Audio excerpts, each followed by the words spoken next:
Hola, ¿qué tal? En este vídeo, que hace parte de la sección Estudios Espíritas, vamos a continuar con el tema azar y diseño. En un vídeo anterior ya estuvimos hablando al respecto de este tema y pediría que si alguien no ha visto el vídeo anterior, que en primer lugar viera el vídeo anterior para poder seguir el hilo de nuestros argumentos. Esto hace parte de una serie de vídeos en los que estamos haciendo un análisis racional de la existencia de Dios. En el vídeo anterior estuvimos hablando de cómo debe ser improbable un evento para que descartemos el azar, pero hubo algunas cuestiones que no analizamos. Vamos a hacer un rápido repaso al respecto de algunos temas que vimos en el vídeo anterior para poder seguir el hilo de nuestros argumentos. Uno de los ejemplos que estuvimos analizando fue que un ratón superara con éxito este laberinto. Como las probabilidades son altas, es una probabilidad entre 4, aunque el ratón supere con éxito el laberinto, no podemos inferir que lo haya hecho por intermedio de la inteligencia.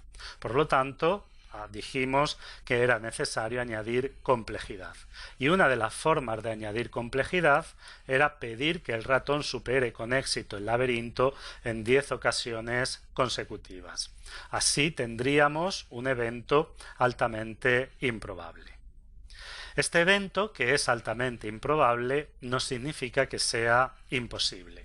Y va a depender del entorno de eventos, es decir, dependerá del espacio muestral con el que estemos trabajando, que este evento, que es, repito, altamente improbable, pueda también responder a una cuestión del azar. Vamos a poner algunos ejemplos que nos van a ayudar a entender mejor este concepto. Vamos a suponer que ahora, en vez de un laberinto y en vez de un ratón, tenemos dos laberintos y dos ratones. En este caso, las probabilidades de que cada uno de los ratones supere con éxito el laberinto son las mismas que en el ejemplo anterior. Estamos diciendo que tiene que repetir el proceso en 10 ocasiones consecutivas. Ahora bien, lo que nos pide este experimento que estamos haciendo es que alguno de los dos, es decir, uno u otro, supere con éxito el laberinto. Da igual cuál de los dos lo haga, pero lo importante es que al menos uno lo supere con éxito. Es obvio que hemos cambiado el espacio muestral y por lo tanto el resultado será distinto. Estos eventos deben sumarse. Y luego tendríamos que, si sumamos esas dos fracciones, tenemos dos eventos posibles entre 1.048.576 eventos probables y por lo tanto tendríamos una probabilidad entre 524.228. Por lo tanto, en este caso tendríamos que el experimento se podría resolver mejor por intermedio del azar que en el caso anterior. Ahora bien, imaginemos que tenemos el mismo número de eventos posibles que de eventos probables. En este caso, tendríamos como resultado 1.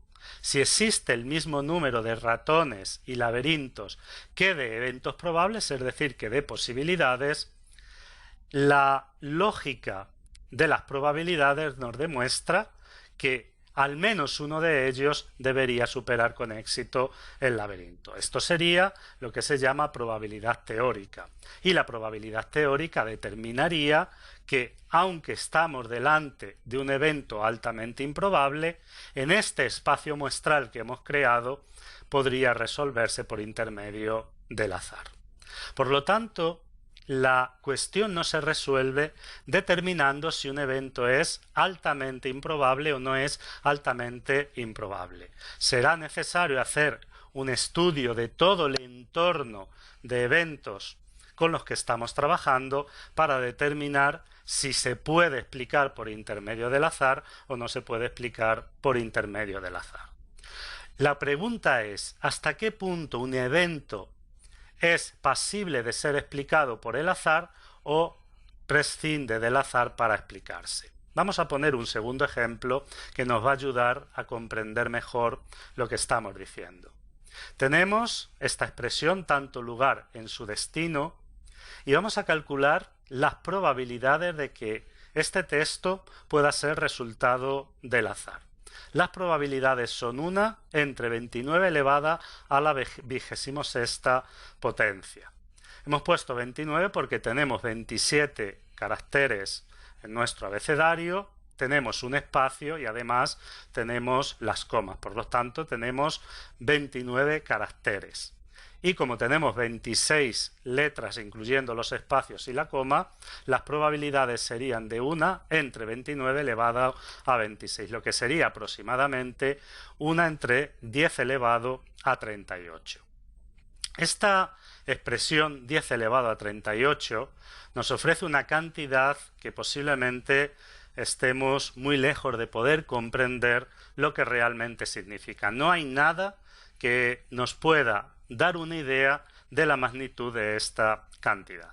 Entonces vamos a crear una especie de experimento mental en el cual vamos a determinar si en el espacio muestral que estamos creando, es decir, si en ese experimento que estamos creando es factible que podamos obtener por intermedio del azar esa frase objetivo.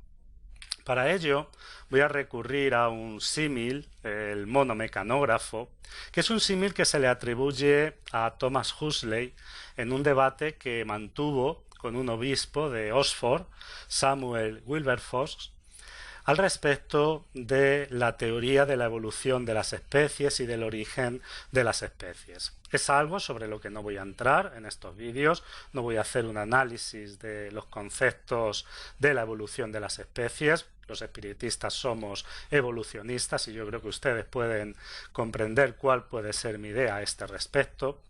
Y he traído esto solamente para decir que voy a utilizar esa referencia que se le atribuye a Huxley y que no tiene nada que ver con la creación del teorema de los monos infinitos, que no es de él y que surgió posteriormente.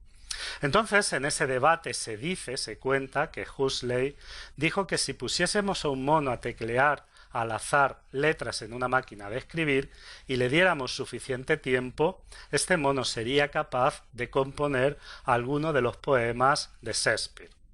Ahora bien, vamos a determinar hasta qué grado es improbable que esto pueda suceder. Y vamos a utilizar la frase que hemos puesto anteriormente. Nuestra frase objetivo será tanto lugar en su destino.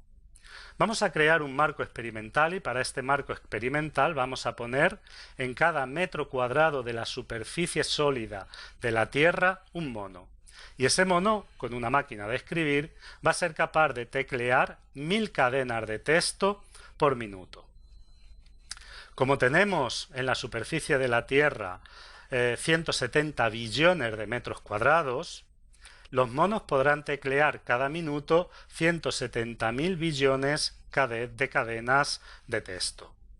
Como se le da a la Tierra una edad aproximada de 4.500 millones de años, nosotros podemos calcular cuántos minutos serán estos millones de años y si hacemos la operación veremos que ese número gigantesco será las cadenas de texto generadas por los monos. Esto aproximadamente es 10 elevado a 32. Para llegar al texto objetivo, es decir, tanto lugar en su destino, teníamos una probabilidad entre 10 elevado a 38. Con esto, lo que estamos demostrando es que aunque pusiésemos un mono con una máquina de escribir que fuese capaz de teclear 1000 cadenas de texto por minuto y aun considerando toda la edad que se le supone a la Tierra, sería altamente improbable que esos monos pudieran conseguir, por intermedio del puro azar, esta frase objetivo. Con esto estamos viendo lo que implica esta cantidad, 10 elevado a 38. Es una cantidad sumamente inmensa, de la que, como ya hemos dicho, no hay nada que nos pueda dar una idea. Y esto es muy importante que lo tengamos en cuenta porque cuando analicemos las circunstancias excepcionales que se tienen que dar para el surgimiento del universo, para el surgimiento de la vida, vamos a utilizar esta nomenclatura. Por eso quiero que antes de entrar de lleno a hacer ese análisis nos familiaricemos con este tipo de datación. Es tan importante entender esto porque el azar realmente presenta un problema. Presenta un problema sobre todo para aquellos que quieren explicar que todo es producto del azar. Él es Richard Dawkins, es posiblemente bastante conocido por algunos de ustedes, porque él es actualmente el campeón, podríamos decir, del ateísmo y del materialismo a nivel mundial. Es casi como un gurú para aquellos que afirman que Dios no existe. Él ha escrito una serie de obras, esta por ejemplo es Escalando el monte improbable, pero luego ha escrito por ejemplo El espejismo de Dios, El gen egoísta, El relojero ciego.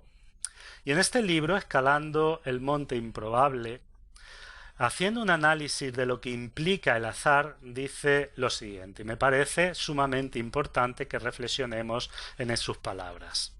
Es rotundo, tremendo y abrumadoramente obvio que, si el darwinismo fuera realmente una teoría aleatoria, no funcionaría. No hace falta ser matemático o físico para calcular que un ojo o una molécula de hemoglobina tardarían de aquí a la eternidad en formarse por puro azar y a partir del caos. Fíjense cómo un propio activista en pos del ateísmo y en pos del materialismo se ve obligado a reconocer que no podemos contar únicamente con el azar. Entonces él incluye lo que se designa con el nombre de selección natural. En otro libro, Richard Dawkins, El relojero ciego, volviendo al ejemplo con el que estamos trabajando, es decir, el mono mecanógrafo, dice que evidentemente por puro azar sería imposible que un mono consiguiese llegar a una frase objetivo. Ahora bien, si se dan una serie de circunstancias y de características, no es tan difícil obtener únicamente por azar, contando con un poquito de suerte y con algunas leyes naturales, esa frase objetivo. Y él explica en su libro El relojero ciego que si tuviésemos un texto objetivo y un ordenador que fuese capaz de comparar lo que el mono escribe con ese texto objetivo y además aislar las letras necesarias para componer el texto, el resultado se obtendría fácilmente. Y sin darse cuenta, lo que ha hecho Richard Dawkins es introducir inteligencia en el entorno.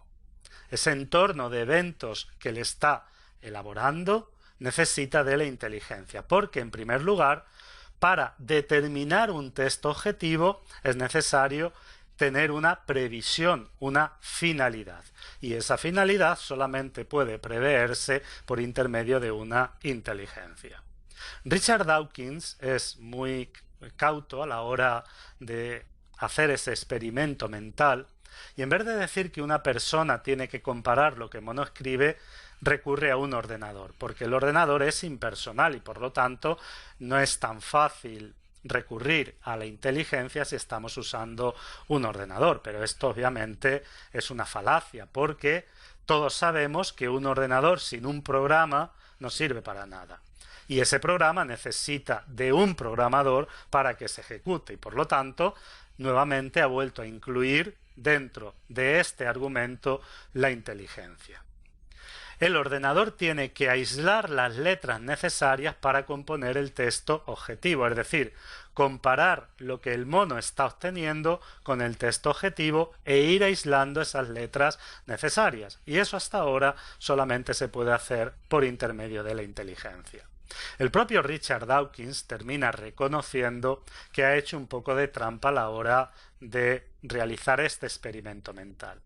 Sobre él existe una crítica muy interesante realizada por el doctor en matemáticas John Carson Lennox, del que ya hablamos en vídeos anteriores, y en su libro Ha enterrado la ciencia a Dios lo explica con bastante detalle. Yo les recomendaría que si leen a Richard Dawkins también leyeran a sus detractores, porque muchas veces se lee a Dawkins, se da por cierto todo lo que ha dicho y no se compara con otros investigadores que están refutando las propuestas de Dawkins. La pregunta es la siguiente: ¿cómo se puede llegar a elaborar este sistema que es claramente un sistema que hace trampa para intentar explicar lo que solo por intermedio de una inteligencia se puede explicar. Y la respuesta es que actualmente la ciencia prescinde para sus postulados de todo lo que pueda ser sobrenatural.